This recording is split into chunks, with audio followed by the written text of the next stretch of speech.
है कि यूटी जम्मू कश्मीर और लद्दाख हिंदुस्तान का एक अंग है, एक अटूट हिस्सा है, एक बहुत ही अहम हिस्सा है जिसे कोई भी इनकार नहीं कर सकता है, कोई भी नकार नहीं सकता है। उन्होंने मजीद कहा है कि मुल्क कितनी भी गलत इत्तलात दे लेकिन इस हकीकत से कोई भी इनकार नहीं कर सकता। और इसी खबर पर हमारे साथ हमारे नुमाइंदे शैलेंद्र वांगू हमसे जुड़ चुके हैं। शैलेंद्र, आपसे जानना चाहेंगे कि जिस तरह से हर बार पाकिस्तान को हिंदुस्तान एक करारा जवाब देता है और आज भी उसी सूरत में जम्मू कश्मीर और लद्दाख के ताल्लुक से फिर से एक बार जवाब दिया गया है।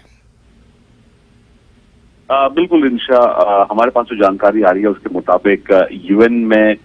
प्लेनरी चल रहा था यूएनजीए का और उसमें यूज ऑफ वीटो के ऊपर चर्चा हो रही थी। हालांकि ये प्लेटफॉर्म पर अलग अलग मुद्दों पर चर्चा होती रहती है, लेकिन इस मंच का एक बार फिर से पाकिस्तान ने गलत इस्तेमाल करते हुए कश्मीर का मुद्दा उठाया है। हालांकि उसके बाद हमने देखा है कि भारत ने इस पर करारा जवाब दिया है। भारत के जो काउंसलर है permanent mission of India to UN के प्रतीक माथुर, उन्होंने साफ शब्दों में कहा कि जम्मू कश्मीर और लद्दाख के दोनों यूनियन टेरिटरीज भारत का अभिन्न अंग है और ऐसे में कितना भी आप गलत जानकारी फैलाएं, प्रोपेगेंडा फैलाएं, इससे सच्चाई नहीं बदल जाती। और ये पहली बार नहीं है, इससे पहले भी कई बार भारत ये बात दोहरा चुका है, क्योंकि हर बार हम देख रहे हैं कि पाकिस्तान इस मंच से बायलैटरल इश्यूज को उठाने की कोशिश करता है, प्लेटफॉर्म को मिसयूज करने की कोशिश करता है। आपको ये भी याद दिला दें कि अगले महीने ही पाकिस्तान के विदेश मंत्री बिलावल भुट्टो भी भारत आने वाले हैं। हालांकि उन्होंने इस दौरे से पहले साफ कर दिया था कि इस मंच से वो कश्मीर का मुद्दा नहीं उठाएंगे, लेकिन लगातार पाकिस्तान जो है वो अलग अलग मंच के जरिए इस प्रोपेगेंडा को जारी रखना चाहता है, लेकिन भारत लगातार पाकिस्तान की हर हरकत का करारा जवाब दे रहा है। बिल्कुल शैलेंद्र, जिस तरह से हम देख रहे हैं कि हर बार पाकिस्तान का यही कहना होता है कि नहीं, हम कोई भी कश्मीर को लेकर या जम्मू कश्मीर पूरी यूटी को लेकर कोई भी राग अलापा नहीं जाएगा, लेकिन फिर भी हम देखते हैं कि वक्तन फवक्तन हमेशा वो यूएन प्लेटफॉर्म का जो गलत इस्तेमाल करते हुए हम देख सकते हैं। लेकिन क्या कुछ तवक्को की जा सकती है कि आने वाले दिनों में, आने वाले पलों में किस तरह से ये पूरा जो मिजाज है ये बदलता हुए हमें दिखाई देगा? देखिए, पाकिस्तान का रवैया नहीं बदलेगा, ये तो क्लियर है इस बात से, क्योंकि पाकिस्तान हर बार इशू कोई भी हो, किसी भी इशू पर अगर डिबेट हो रही हो उसमें कश्मीर का मुद्दा वो जरूर रेज करता है। हालांकि हमने देखा है कि पाकिस्तान लगातार विफल हुआ है,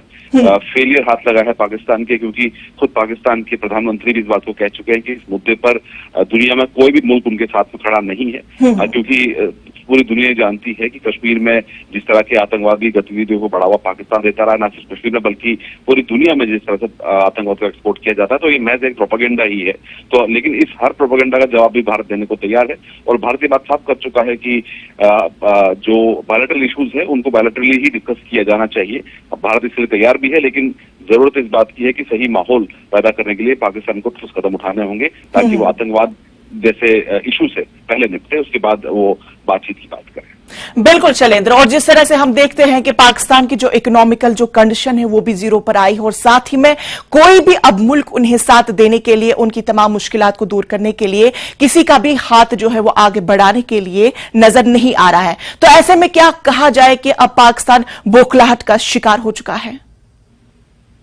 देखिए, पाकिस्तान की फॉरेन पॉलिसी के मुताबिक वो लगातार उनको कहा जाता है कि इस मुद्दे को लगातार हर मंच पे वो उठाए, क्योंकि जिस मंच पे वो शामिल नहीं भी होता है, जैसे कि हमने देखा था पिछले साल जब भारत यूएनएससी में प्रेसिडेंट या चेयर था, उस वक्त एक ओपन डिबेट थी और बिना बुलाए पाकिस्तान के विदेश मंत्री बिलावल भुट्टो उसमें पहुंच के उन्होंने कश्मीर के मुद्दे को उठाया। तो जाहिर तौर पर ये